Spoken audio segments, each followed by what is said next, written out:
Coming up, Epcot announces celebrity narrators for its 2025 Candlelight Processional. The Muppets are coming back for their 50th anniversary of the Muppet Show. Dollywood announces a technologically advanced ride coming next year. And I discuss my latest trip over to Epic Universe. All that coming up this week on the Theme Park Land podcast.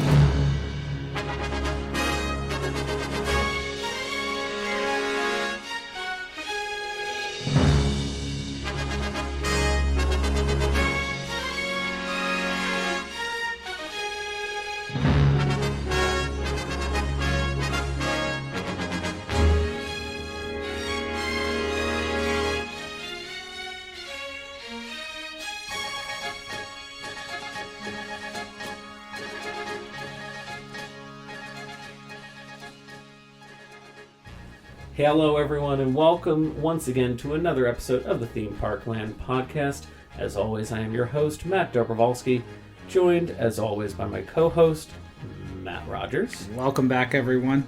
Great to have you all back with us. Hope you've been having an amazing week. And, sorry for also, kind of being sporadic with the show a little bit. We were a little busy last week. I had the in-laws in town. And we went to Epic Universe, which we will be discussing. Can't wait to hear about all that. A little bit later on. It's going to be a very interesting discussion, so be sure to stick around for that. But diving right on in, we've got a couple of news stories this week, some of which have happened within the last 24 hours of us recording the podcast.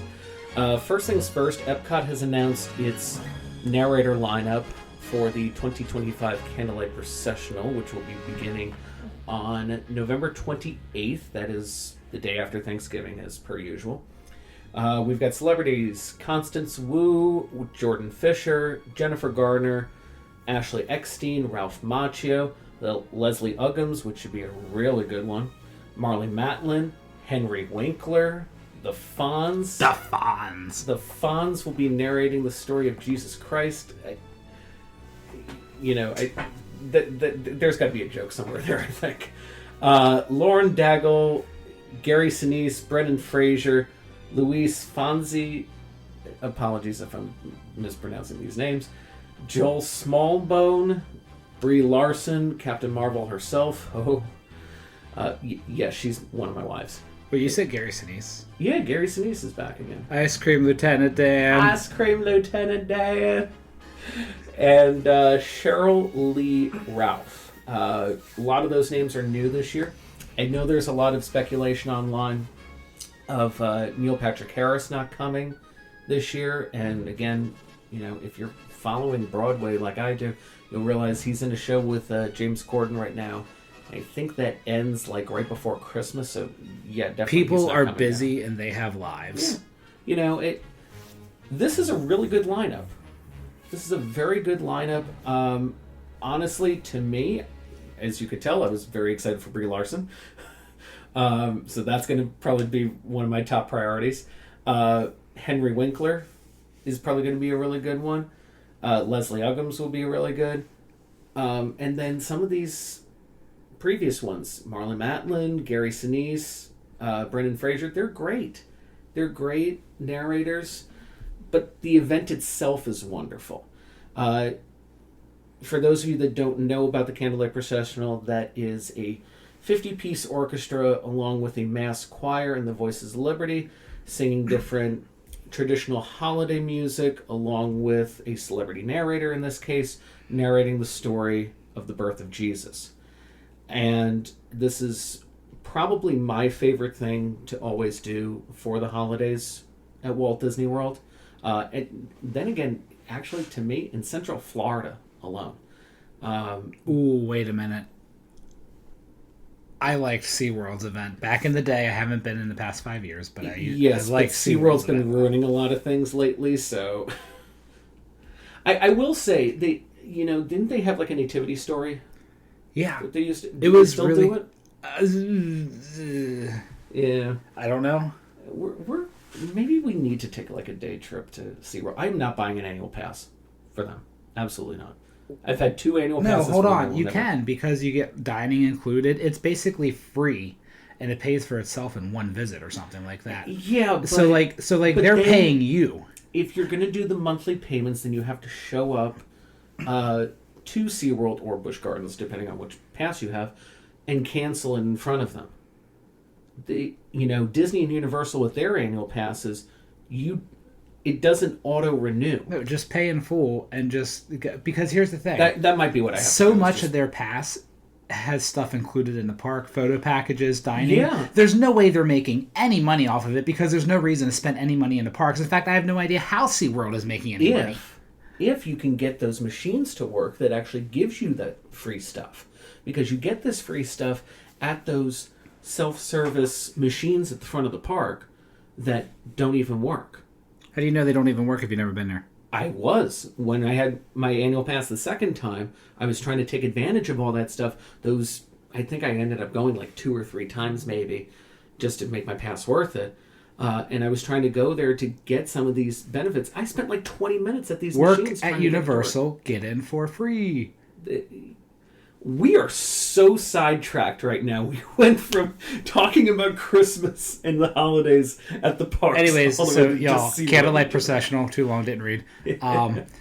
It's a really nice event that with the orchestra and the narrator, they tell the story of the birth of Jesus, and it's beautiful. They also offer dining packages with this. The dining packages have just been announced as well. So it's like preferred seating with a dining package. It is guaranteed seating. It is not necessarily preferred.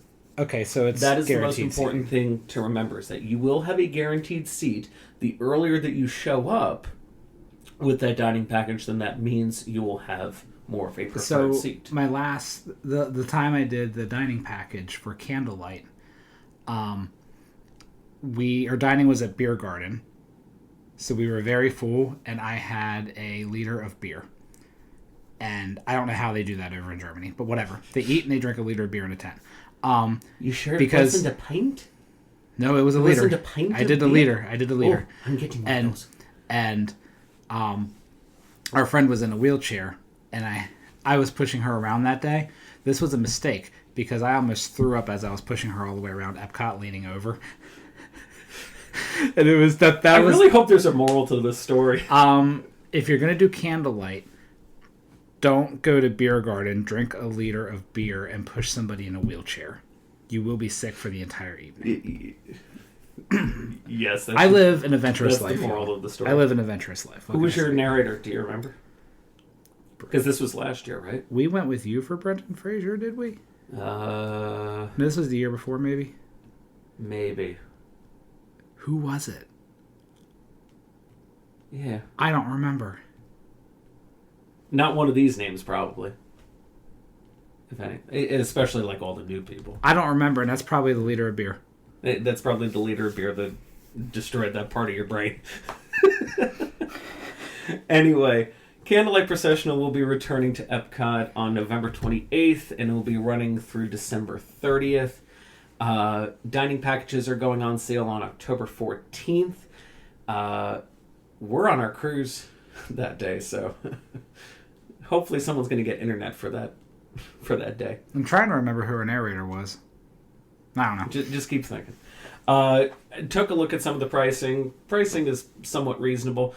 The most expensive one, $110 a person. And you would think to yourself, okay, that's probably like Le Cellier or something like that, right? Teppanyaki, the hibachi over in Japan. That is the most expensive dining package.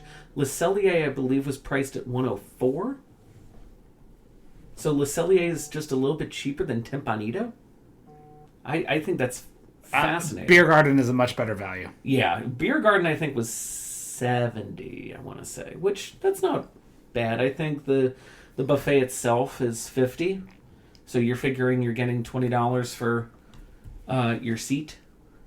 Also, too, this does come with an alcoholic beverage now, which is interesting. It comes. Don't tempt me with a good time. Yes, don't tempt you, and don't give you a wheelchair apparently afterwards either. But apparently you'll get your entree, your dessert, a non-alcoholic or an alcoholic beverage in lieu of an appetizer, which kind of messes with me a little bit. I don't really care for desserts. I'd rather go for an appetizer. But if it's beer garden, you'll get the full buffet, and then you can choose a non-alcoholic beverage or an alcoholic beverage. So this might be a good time for us, I think, in December. Anyway, moving on.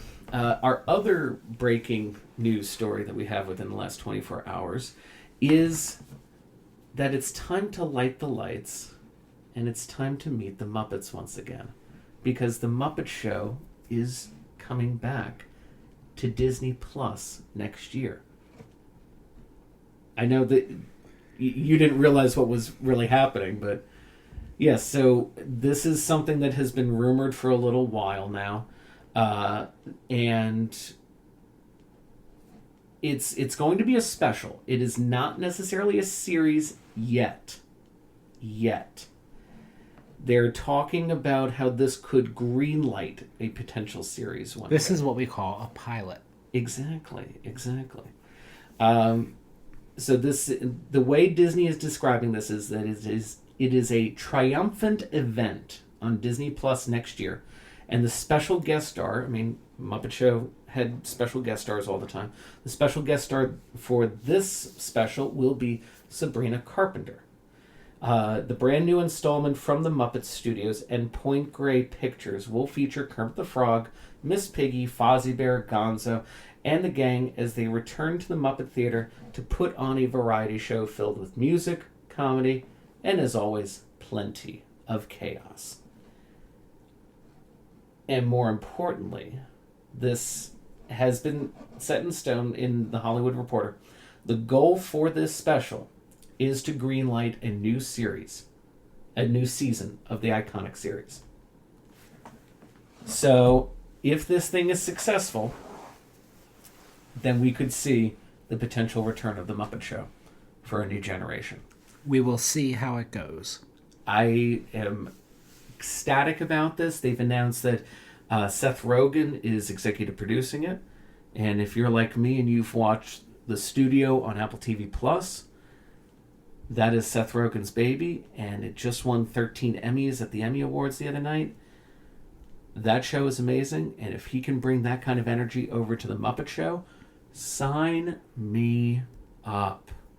Sign me up. This is going to be incredible. I also want to put out a food for thought. If the special is successful, then we get a new series. A new season and series of The Muppet Show. If that is successful, what if we get a new Muppet Show variety entertainment, if you will, replacing the Villains Show at Hollywood Studios? I've been saying this all along. That is ultimately what I envision happening anyways. Because there's so many people out there that think, oh, Muppet Vision would just come back over there. I think it's time. No, it would be a new version. The Muppet Vision 3D retire. Let it retire peacefully. And let's bring this new concept in. Because what if you could have the real Muppets out there? Only if the ratings are good, because I don't want garbage in there. Well, but that's the other thing too, is that, if this thing is successful, it is called synergy, darling. That is what Edna Mode would say. It is called synergy. But I envision Muppet Vision 3D, if it ever came back, it would basically be like The Mermaid coming back. That show was garbage. They took it away. They redid it. Now it's the same show, and it's okay. Did you finally see The Mermaid Show? No, but I'm not really interested.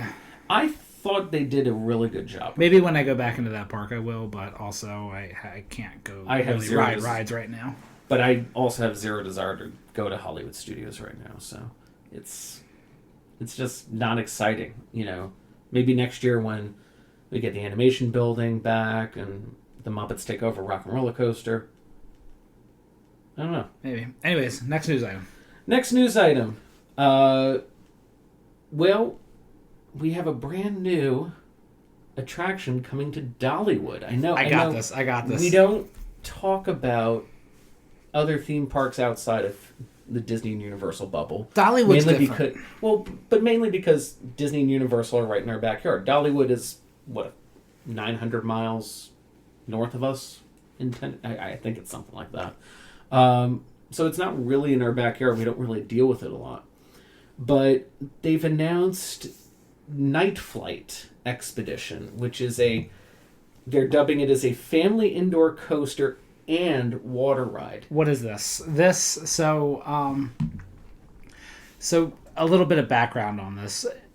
For about a year or two, in the seasonal theme park enthusiast circles, it's been rumored Dollywood's getting a major indoor attraction. They were also teasing Flight. So everyone's thinking, and so then they started building last year this 5-story tall building. Oh, okay, so they've already... Yeah, no, it's like a 40, 50-foot tall building, and everyone's going, oh, they tease flying. What does that mean? Flying theater. So everyone's thinking like a Soarin' or a right. Flight Passage kind of thing. And everyone's like that. And it's like, yeah, the building fits. And then a couple months ago, track starts showing up on the site. And it's like, what? And the track happened to be the same type of track that a park in Paris, not in Paris, France, somewhere in France, they just got a new ride. It's called a rocking boat. It's made by Mock Rides, the same people that made Slinky Dog Dash. Is Mock doing this one in Dollywood? I believe so. Okay, good. But Mock is the same company that built Slinky Dog Dash and Stardust Racers. So, and Mock does things other than roller coasters too. They do dark rides, flat rides, spinning rides, whatever.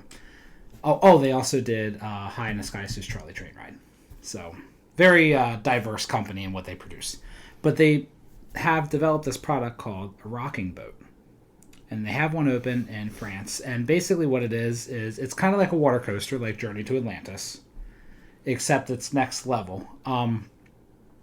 It never actually comes off the track, but the wheel assemblies on the track and the connection to the boat, it can move around a little bit. So the boat actually floats. It never leaves the track, but the boat actually floats, and it's connected to the wheel assemblies.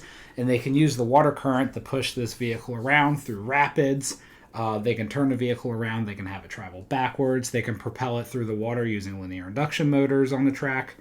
You can do so much with this ride. And then you can add in moving track elements like lifts, elevators, seesaw elements. So you're saying that this is basically the ride system of Journey to Atlantis on massive steroids. Think of it kind of as a Journey to Atlantis combined with Gringotts, a little bit of Spider-Man. I think that's what they're going for. Because they have now that they've done a full announcement, they said this ride is going to simulate, what is it? It's going to simulate flight, a boat ride. This is and you know what going to be a also nutty seeing on ride. Here too? It's a nutty ride. $50 million. This ride is only going to cost $50 million?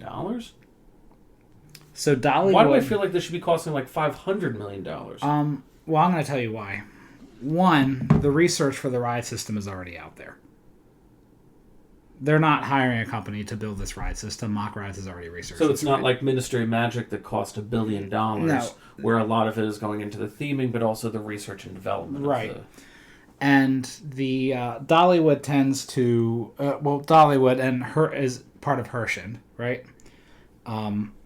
Herschend does a lot of their theming in-house. They do a lot of things in-house. They have their own engineering department. And you got to remember, they're not as big as Disney or Universal. Where Disney and Universal, when they need to build something, even if it's an effect or scenery, they contract it out. Okay? Herschend just kind of does it in-house. Which is good. It's always good to do it in-house versus third party. I mean, and Herschend is a very interesting company. They had a dark ride roller coaster that was really popular called Fire in a Hole at Silver Dollar City in Missouri. A couple years ago, that ride was reaching the end of its service life, and you would think, okay, it's a classic ride, it's a big indoor dark ride. They're going to close it, and they're going to put something else there, right? Because that's what you do when a ride reaches the end of its service life. No, Matt, you know what they did? They literally just built another one. Like, the building was shot, the ride system was shot. So what they did in another section of the park is they literally just built another one. Look at kind of how Universal did Hulk with that refurb a few years ago. No, but imagine like completely demolished it and rebuilt. No, but like imagine like that, but just building a complete new one, new infrastructure, everything on the other side of the park. That's what Hershin did with Fire in a Hole. So it's a very interesting company. They really focus on quality guest experience. They keep winning golden tickets for like clean park, beautiful park, friendly park, whatever. So this attraction is definitely going to be interesting. I'm excited for it. It's probably going to get me to Dollywood again. I've been there a few times when I was like a teenager. Yeah. The only time I've ever been to Tennessee was a connecting flight into Memphis. So this will probably get me up there. This ride is going to be a very big deal for that park and for the industry in this country. Exactly. Yeah. I saw this. I said this is a game changer. No, and this is also the ride system that everyone's talking about for Creature of the Black Lagoon at Epic Universe. That it's a ride that everybody wants to happen, but there's been nothing official and nobody actually knows that it's happening yet outside the creative team. But this is the ride system that everyone's looking at, and they're like, oh, well, that should be the Creature from the Black Lagoon ride. So maybe Universal will come in and say, you know what, this really is being successful. Let's go ahead and build it here. I would like something more innovative. And knowing Universal, they would not just take that ride system and pop it in. They would do something else. We'll have to wait and see. But no, it's I think a game changer for the industry. A visit to Dollywood, though, next year is in the cards. Is it opening next year? It says next year. Okay. Which is... That's something else that I found fascinating, is that it seems like they're ready to go with this. And say that it's been building. Next year. Like, oh, okay. And meanwhile, 5 years for Tron. Anyways. Yeah. Last news story that I kind of... It's not really news. It's just updates and everything. Universal has announced a couple of upcoming refurbishments, and I'll just kind of read through them really quickly. Dudley Do Right is going under refurbishment October 6th through October 31st. It's planned water maintenance. You know, it's the same type of maintenance that it always goes through every year, right? I mean, Dudley, hold on, Popeye, and everything usually close. October? Yeah. Next month. Okay.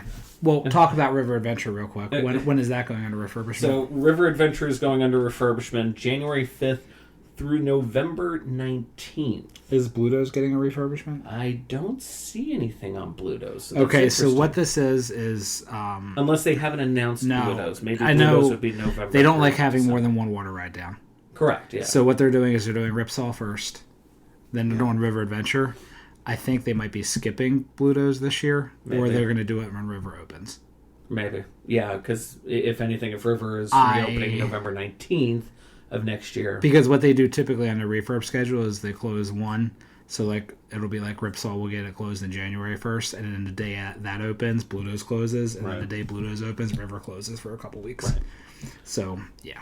Harry Potter and the Forbidden Journey will be closed November 10th through the 20th. The Hogwarts Express will be closed on both sections, obviously. September 15th through the 19th, which is right now. Yeah, so it's still closed through tomorrow. Didn't realize that was even closed. Oh, so that's why they... okay, never mind. But two really big things that are coming out of kind of refurbishments and updates, if you will. This 10-month refurb for Jurassic Park River Adventure. 10 months, they're going to be doing something really big there. I think hopefully we can see, updates to the animatronics and everything, make them look better. This is not enough time for them to do the Jurassic World update, sadly. Well, knowing Universal, it would be enough time, but if they were going to do it, they would put media feelers out there right now. Yeah. They would have announced it. It would have. They'd be hyping it up. I think, River Adventure the past several years has not looked good. Universal, we all know, is very big on show quality, and they take show quality seriously. So this might finally be a thing where it's like, hey, we're going to get the quality up to where we need it. We're going to try some things. The technology is a lot different from 25 years ago when it opened. Maybe they're going to do some things infrastructure-wise. We don't know if it's running the original control system that ride opened with, but if you think about it, it's 25 years old. It might be time for a new control system on the ride. We don't... it's probably just a lot of housekeeping things like that. Right, which is good. I mean, it's... Because it is a nice ride when everything's working and it's a good experience, and it's a very important ride for that park. Right. It is a high-capacity water ride that's very important in the summer. So I think that could be... This 10 months is just going to give them time to get it to where they want. But that could be interesting in the summer, not having that high-capacity water ride for them next year. I don't know how much that'll affect them bottom line, especially with Epic now open. It'll push sales to Volcano Bay? Probably not. Yeah, but the trend in the industry right now is also water rides aren't that popular. Water parks are. True, because nobody wants to really be soaked on a water ride and then have to walk through a hot and humid theme park afterwards. But this other topic that I wanted to bring up, not so much refurbishment, but it's the updates, if you will. We know Lost Continent is basically on the chopping block. Sinbad's The Eighth Voyage of Sinbad, that closed God knows how many years ago now. That was closed well before COVID. 2018. Okay. 2019. So we're going on, I think, getting close to 10 years of that being closed. Poseidon's Fury only just closed, a year or two ago. And now we're starting to see permits finally popping up. And according to what I've seen, too, on social media, construction walls are starting to go up. I also saw on social media, this is a rumor, obviously nobody can confirm it, Poseidon's Fury has been gutted. Completely gutted inside. Are we finally seeing stuff getting ready to go for the replacement for those rumors are true that it's gutted? I wonder if that means the building is staying and a wonderful facade is. I hope so. That is a beautiful, beautiful facade. But what's the IP that's going to go there? And is it enough to have with the existing infrastructure, or are we going to completely demolish everything and just start all over with whatever this IP is? I don't know. I mean, the rumbling for many years now has been Zelda going there. There's been also rumors that they would expand Potter again. I think Universal Orlando, at least, it's done with Potter. I think now it's time to... I think they have an installment in each park, and I think that's where they want it to be. Exactly. That's all they need.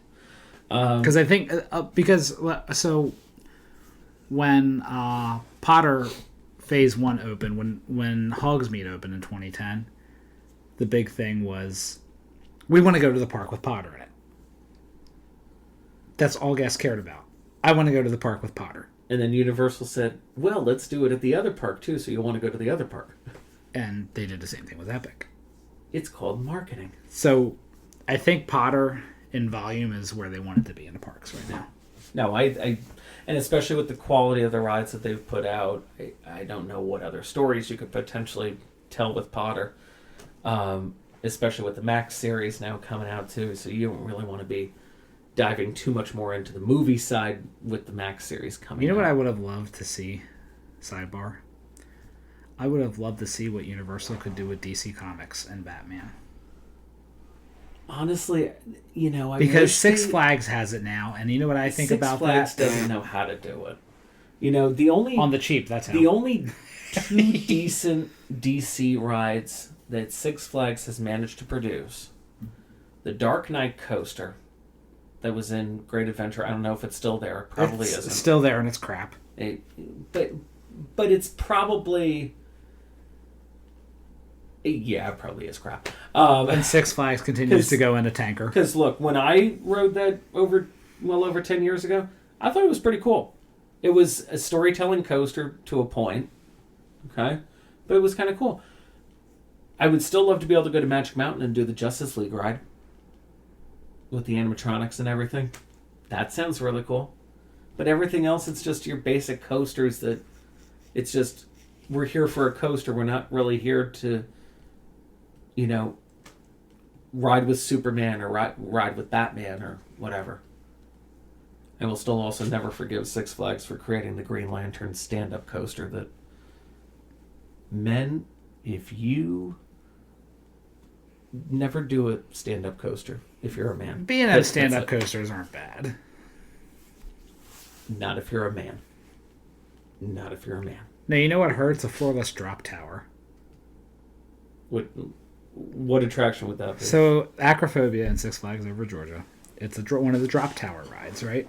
It's like 220, 50, something. Oh, is this like the one that would bring you all the way up and then drop you? Yeah. Oh, okay. Except I did the Lex Luthor one that was in the Magic Mountain. Yeah, so the Acrophobia is a floorless one. Or it's a standing one. So you sit essentially on a bicycle seat on this tower. Interesting. And it drops you. And the free fall part isn't bad. It's the slowdown that hurts your Johnson. Anywho, but the Green Lantern thing still hurts your Johnson in that case. Anyways, where are we at? How we're calling it how are we on Six Flags? What are we talking about? Show quality, Universal. Oh, the IP for the Lost Con. Yes. Who knows? Time will tell. Yeah, time will tell. I think whatever they do over there, it's much needed. It's much needed. Anyway, now it's time to give my 2 cents on my visit to Epic Universe last week. Went there, mixed. As I kind of mentioned earlier, we did take the in-laws for the first time to Epic Universe. We did not pay that much. This was one of the cheaper days. However, I'm glad we bought the tickets when we did, because the tickets did go up in price, about $25 on each end, whether you're paying it as general public or as an annual pass holder. We figured it's a Thursday in the middle of September. Kids are in school. May not be that crowded, right? Boy, oh boy, was I wrong. Boy, oh boy, was I wrong. We got there very early. Park opened at 10 o'clock, 9 o'clock for early entry. Got there shortly after 8 o'clock, because I knew that they were going to want to see Celestial Park and everything. I will say this, there's a brand new opening moment, if you will, that they do with the Kronos.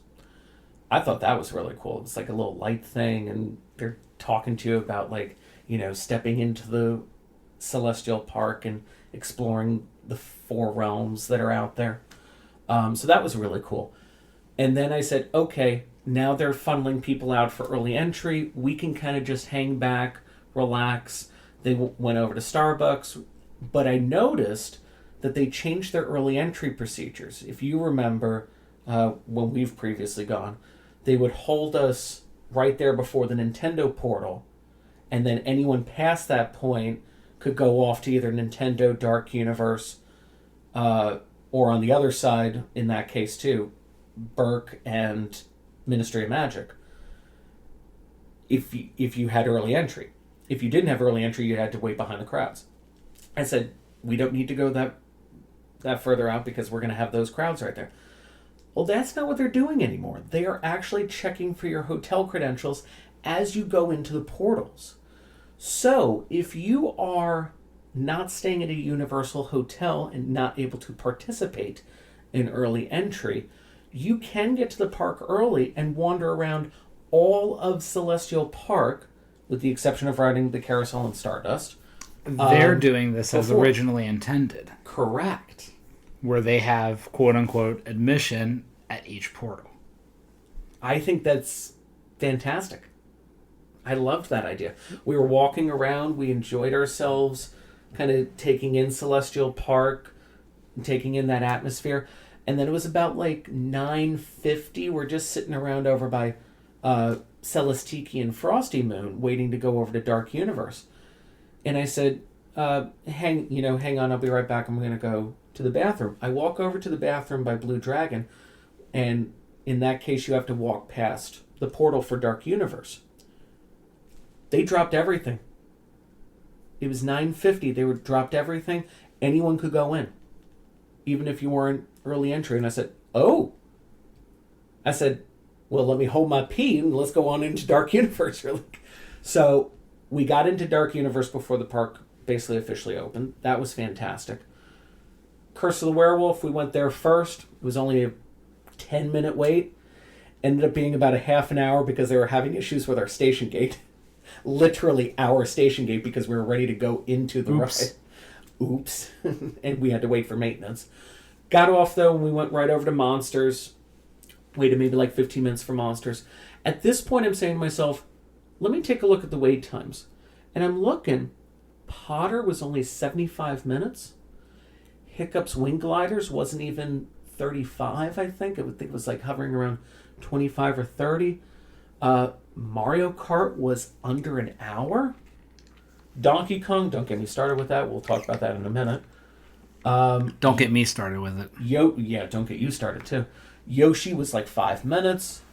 I was like, wow, this may be a short wait time day, like low crowds and everything. Boy, oh boy, was I wrong. Because after Monsters, we decided it's lunchtime, we need to go eat. Let's head on over into Paris, and we went to the bistro, which I can't pronounce its name still. And as we're waiting there, we're ordering our food and everything. We're waiting for our food to come. I'm looking at these wait times, and they are shooting up significantly. And mind you, this is within like 20 to 30 minutes. Curse of the Werewolf went up to about 50. Now, granted, that was probably because of the station gate issue that they were having earlier. Fine. Monsters went up to 45. Hiccups went up to over 100. The Carousel went up to a half an hour. Mario Kart went up to over 2 hours, I think. Ministry of Magic, I told you, was 75 minutes. It went up to 205 minutes of a wait time. I don't know where these crowds were, but they all showed up at the exact same time. So the reason why I say this to all you listeners out there, if you are going to Epic Universe, show up there before the park opens, please, for the love of God. If you want short wait times, get there before the park opens and strategically place yourself. A lot of people were telling me to avoid Nintendo and Ministry because of the early entry crowds. I said, done. How to Train Your Dragon is not part of early entry. We saw a couple of people lining up there. If we had probably lined up there, wouldn't have waited long for Hiccup's Wing Gliders. But Dark Universe, I knew I wanted to get over there to ride Monsters as soon as possible. And I knew the family probably wanted to check out Curse of the Werewolf, so we said, let's get over there first. Don't waste your time with Curse of the Werewolf. Don't waste your time with that. If it's a short wait later on in the day, go for it. Enjoy it. It's a little spinny roller coaster. That's about it. Correct. It's not worth rope dropping to. Honestly, looking back at it, I probably should have rope dropped Ministry. Yes, that's what I was just thinking. Because if it was only a 75-minute wait, apparently, too, this is a rumor. I was not able to confirm this. Ministry says that it opens at 10. They will let you into the line at 9 o'clock, whether you are early entry or non-early entry. If the ride is ready to go, they will start putting you onto it at 9 o'clock. Sometimes it's not. Apparently this morning, it was. Because people were only waiting like 75 minutes at that point. Astonishing. Because after lunch, we decided, you know what? It's hot. I did the same exact thing that we did that one time when we went.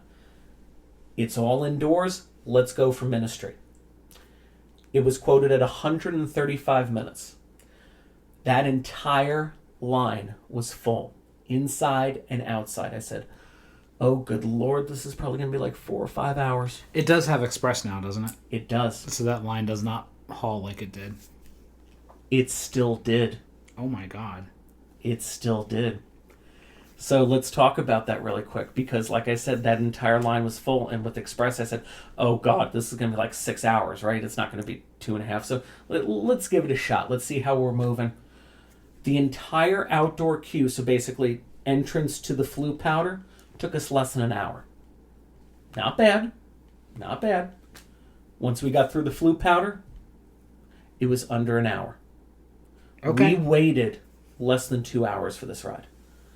We were hauling butt all through that queue, just like we were. And that was without Express. So it led me to think, what Universal has got going with Express right now at Epic Universe is perfect. Keep it. Because they don't have the unlimited Express yet. No. It is just the one-time Express that once you do it, that's it. If you want to ride it again, you've got to wait in the standby line. Universal, I will say, has always been very, very good about pricing and limiting the Express so that it does not have a dramatic effect on the queue lines at the park. Correct. Disney does not do that. More of that with Donkey Kong later. But generally speaking... They priced Express at $250 on that day. I learned through the grapevine. They sold it out at 2,500 people. Yep. Good. Nope. Good. Universal has always been good about this. Let's think about this. Ministry of Magic is a over 2,000 an hour capacity ride. If those 2,500 people all got in line for Ministry of Magic right at park opening, which is probably what they did because that's how it went up to 205 minutes, and then it slowly went down to 2 hours, that was probably all of them going into the line and taking priority. It's an, even if they just took all of them for 1 hour, done. It's the standby line. No, but what does it do? It screws the line up for 2 hours, and then the rest of the day it's tolerable. Yeah. I will say, though, the line still did hover at that point for the rest of the day. Yeah, that's just regular demand. It never demand. went really that's under 2 just hours. regular and demand. that is the demand. I expect a ride like Ministry to always have a 2 hour wait. Oh, yeah. Absolutely. Absolutely. In-laws loved it. They also loved Monsters. I think my mother-in-law really loved Monsters to the point where we had to do it a second time. Yeah, she said, which one was that? And I said, the one with Dracula. She's like, oh, yeah, the guy without any shoes on. Yes. The guy without any shoes on. He had bare feet. Also, too, all the animatronics pretty much working. The only ones that we didn't have was one of the brides at the beginning and the werewolf that was eating the body. Okay. That wasn't working. Okay, cool. The Mummy? Everything else was working. The Mummy worked? The Mummy worked. Yeah. I love the Mummy. So it's great when that ride has all of its animatronics working. After Ministry, we went over to Le Cirque Arcanum. Got a chance to see that show again. I'm still in the partial realm of saying it's okay. In terms of story, I think it's fair to say it's okay. But in terms of execution and technical things they've done with that show, it is amazing. Oh, yeah. I looked over to my in-laws as soon as the stage rises up. Don't spoil it. It's been out. The stage rises up. They were excited. They were like, "Oh my god, that's incredible!" So, yeah, when I first saw that, I was like, "That's why it breaks all the time." Because I watched every single handrail flip up, and I was like, "Each one's on its own actuator." That's why. If it doesn't work, then it shuts the whole thing down. Yeah. It's so cool when it works, but I understand why it doesn't work a lot. Right. Afterwards, we went over to Isle of Berk. We did the Untrainable Dragon show, which was amazing as always. I cry when I see that big stupid dragon fly over me. It's so cool. It's so cool. We ran into a friend who got us into Hiccup's Wing Gliders, so we had a significant less wait for that, which was amazing. Got a chance to walk around, but then we went over to Blue Dragon again for dinner. Once again, Blue Dragon is knocking out of the park. Did you get the fried rice? Yes, we did. That dragon fried rice is amazing. We also tried the ramen. Ramen was very good. very, very good. Do you still agree that whenever we get the annual passes for this park and we go to this park, it's going to be a bloodbath deciding where to eat? Again, it's going to be a bloodbath, not necessarily saying that the places are bad. It's saying to ourselves, well, that one's good, but that one's also good. That one's really good. We're going to be arguing about where to eat at this park. I have made the determination, though, the next time I go, I do want to go to Atlantic. Okay. I keep seeing all the TikToks and everything of people going to the Atlantic and they're trying all these food. Oh my God, I need to try the Atlantic because I have a feeling the Atlantic is going to be better than Blue Dragon. I've heard the opposite. I've heard Really? Atlantic is inconsistent. Really? A little overpriced. I hear Blue Dragon is where it's at. I've heard it's overpriced and I'm just telling you on what you get. Right now, I'm going to Blue Dragon again before I go to Atlantic. Okay, fair enough. So... Get some of that dim sum. My next time back there, if it's the next time I've been back there and I haven't been to Blue Dragon yet and I'm with you, we're going to Blue Dragon. Sorry, not sorry. Yeah. Oh, no. Too bad, again, so sad. But again, I'm okay with that because Blue Dragon is still amazing. It's still really good. And for lunch, it's probably going to be Potter. Yeah. Yeah, because that, again, also forgot to mention that too. The lunch at the bistro, still amazing as well. My mother-in-law... Well, no, I need to do lunch at How to Train Your Dragon inside Meat Hall or whatever. Yeah, we still haven't... not to prove the point or anything, but we're already fighting about it. We have no idea. And we still don't even have an annual pass option. Universal, listen to me. Give me my annual pass add-on. Anyways, after Blue Dragon, we went over to Nintendo. And this was where I was really starting to realize how crazy busy this park is. Nintendo will remind you how crazy busy the park is. Well, yes and no. They told us 95 minutes for Mario Kart. Ended up being under an hour. Okay. Not bad. Not bad. Donkey Kong. Universal, you have a problem. And its name is Minecart Madness. This ride did not go under a 3-hour wait the entire operating day. Did you do it? No. Good. Absolutely not. Because at 6 o'clock, when we were over, it's 6 or 7 o'clock, I should say, closer to 7, I believe. At that time, we went over there just to see it, just so the in-laws could see it. Did this ride open with Express? It did not. It does now. But it does now. And that's what's screwing it up. That's the problem. Okay. That's the problem. That's what's screwing it up. The express line at almost 7 o'clock was out the door. That entire express line was full. Now, I know what you're thinking. Oh, did it have any downtimes? No. Just a brief one. No, it just has garbage capacity. It has garbage capacity. It does not need express because of that garbage capacity. You know what? They should have built 2. They should have built 2. I was saying the exact same thing. They should have built 2. They should have built another one just right next to it, just to double the capacity right there. Because this ride can only handle about 900 people an hour, and that is provided that the vehicles are continuously dispatching every 14 seconds. I will say, so I'm going to make a comment, okay? But really quick, I saw some of the TikToks of these people saying, you know, I got in line with my express for Donkey Kong. The line was out the door. Let's see how long I waited. 1 hour later. Now, granted, Universal quotes half the wait time. I know. They Universal quotes half the wait time for express. But I want you to picture to yourself, you spend $250 to skip these lines, and you still have to wait an hour for this one ride. So I will say, are you kidding me? Universal has dropped the ball on this big time. I think,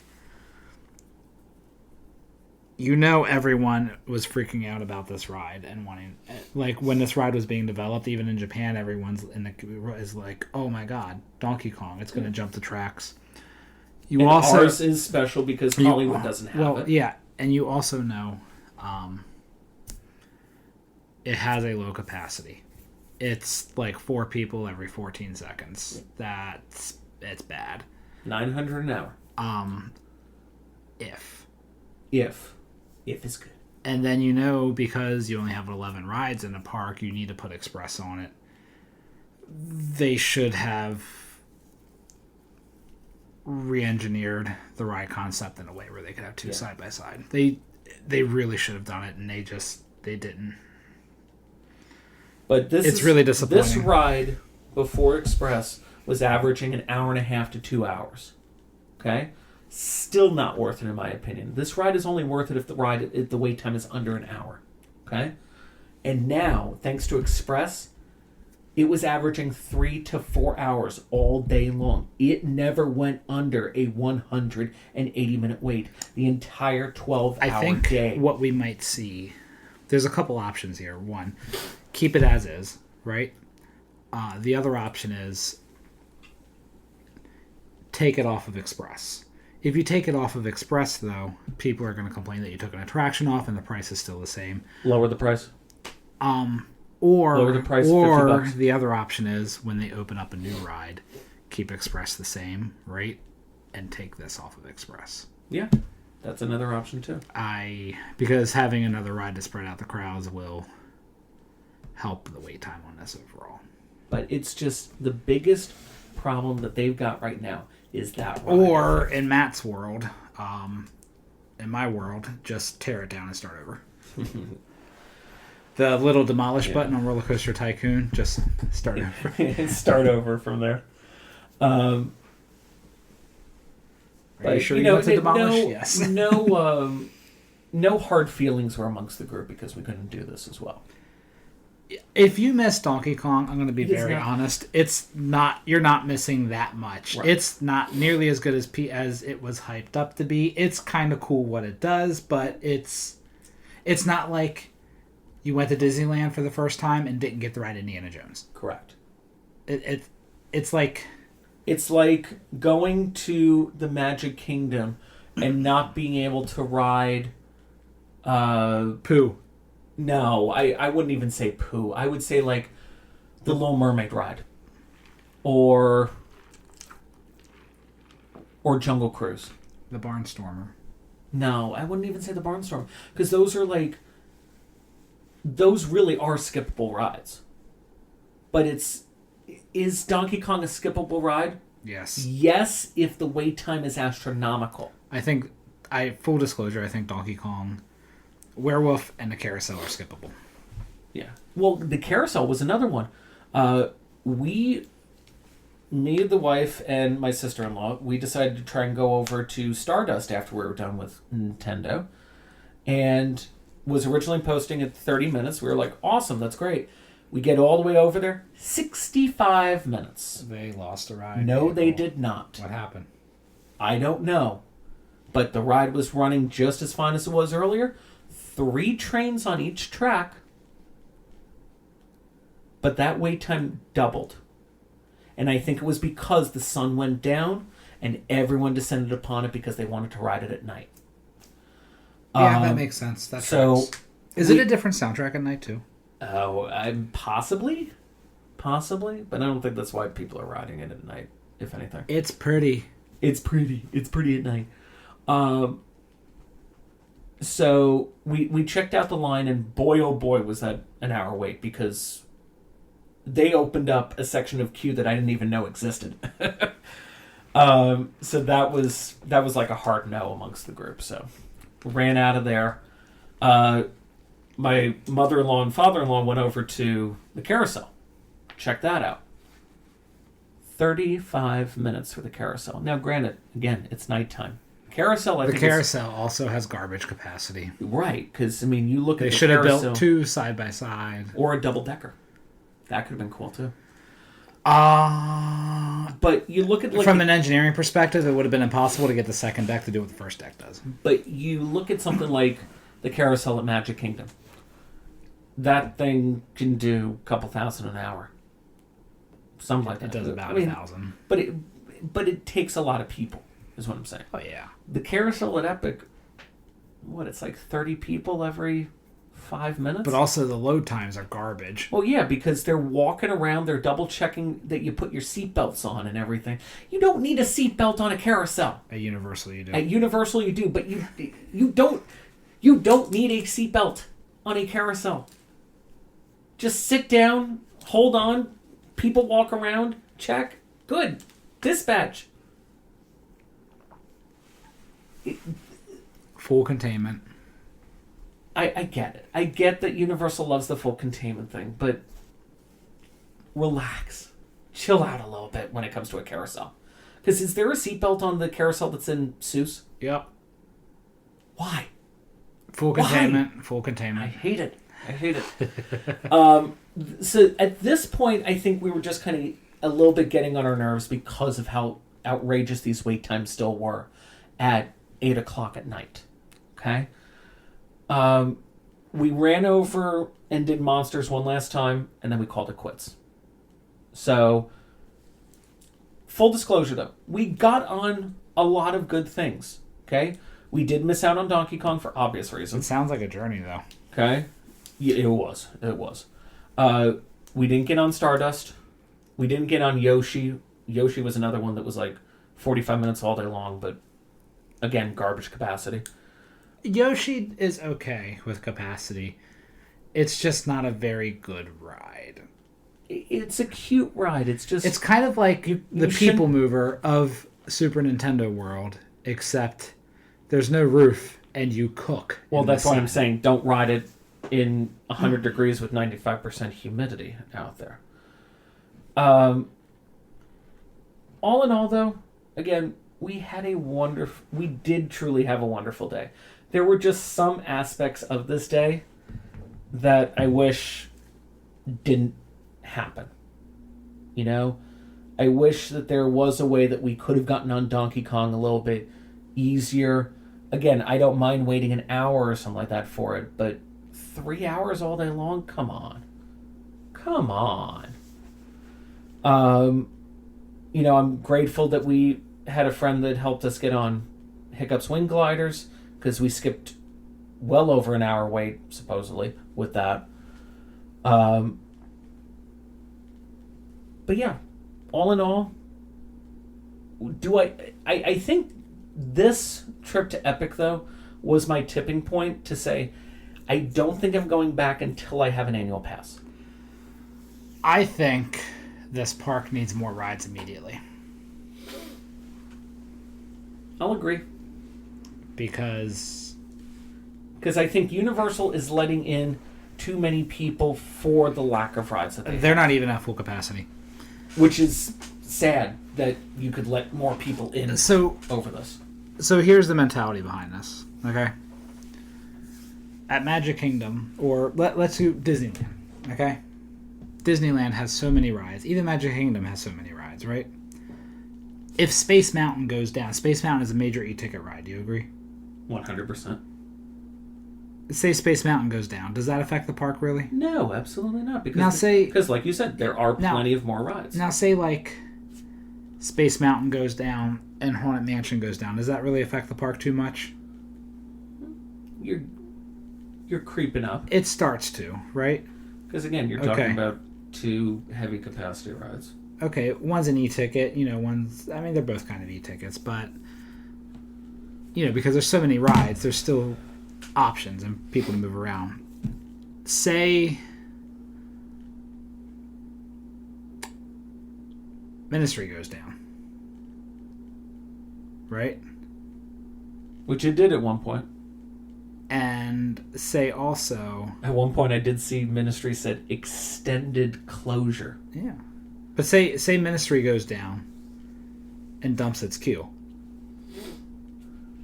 When you only have 11 rides in the park, that immediately has an effect on the park. Yeah. Now, say a second ride goes down, and this happens at Epic, right? Say Ministry goes down and Mario goes down. Bowser's Challenge goes down, right? The park is screwed. Yeah. Because it only has 2 high-capacity rides at that point. Monsters and Wing Gliders. That's it. The other couple rides are very low capacity. It's bad. The park is extremely screwed, as we know. The afternoons in the summer, when it rains. And more than half of your attractions are outdoors.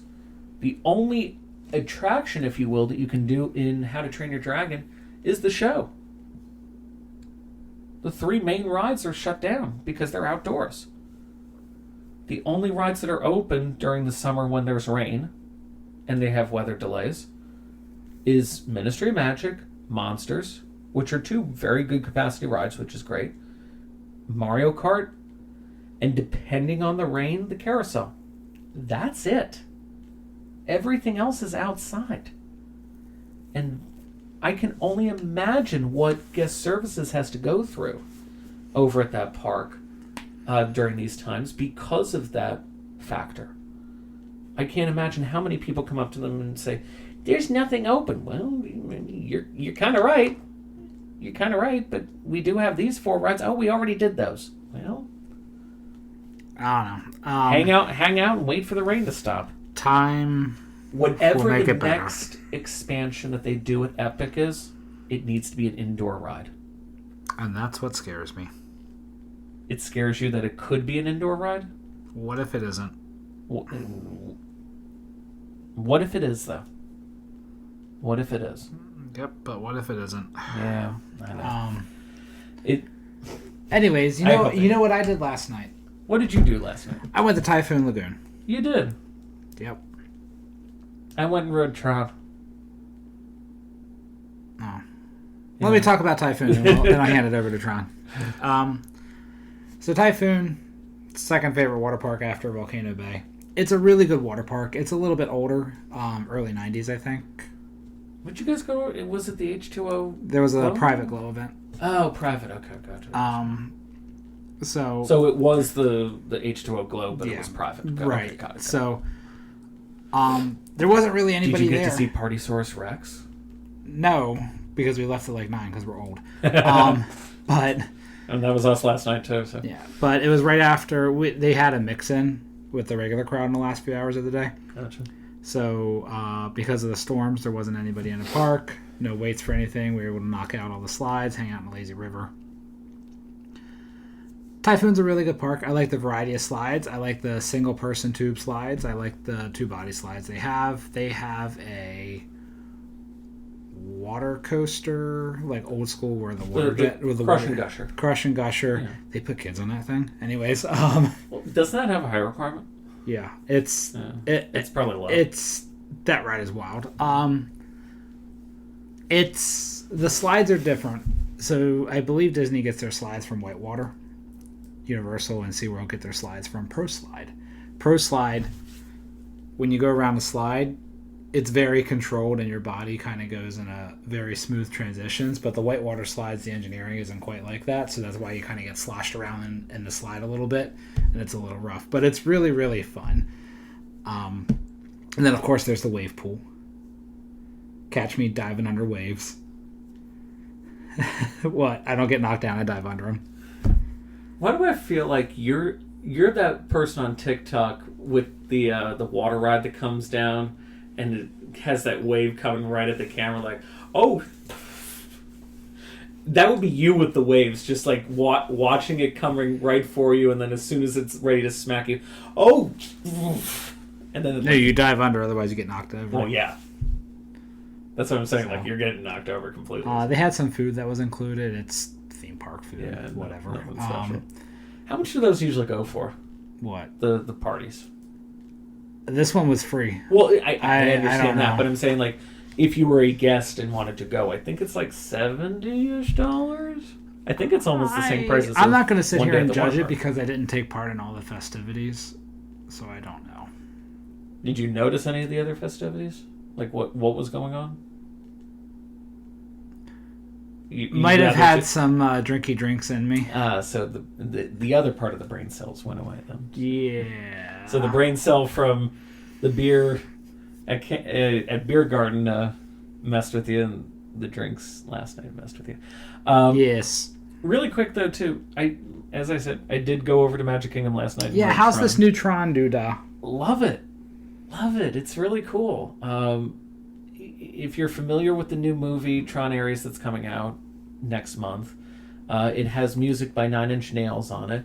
So some of that music is now in the ride as you're going through, and they kind of spice it up a little bit with the story too, because it's like a programmer that's actually taking over, the red one that takes over and throughout the ride. So it was a really cool overlay. I don't know how long it's going to be staying there, but my only complaint was that I don't know if you've seen like the pictures of the canopy out there that it would be showing red.